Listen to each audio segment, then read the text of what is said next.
Good morning everyone and welcome back po ulit sa aking YouTube channel. For today's vlog mga kasuki, mag-walk tour po muna tayo dito sa aming lugar. At medyo matagal-tagal din po bago tayo ulit nakabalik dito. So ayan mga kasuki, samahan niyo po ulit ako at mag-walk tour tayo po ulit.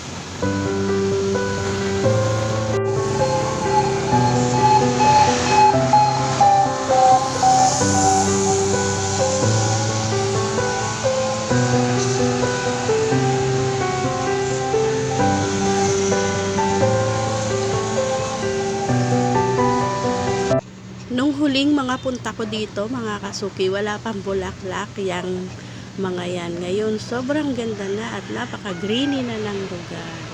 Sobrang relaxing po talaga. Ang gaganda ng bulaklak. So ayan mga kasuki, samahan niyo po ako. Mamamasyal muna tayo sa aming mini park dito sa aming lugar.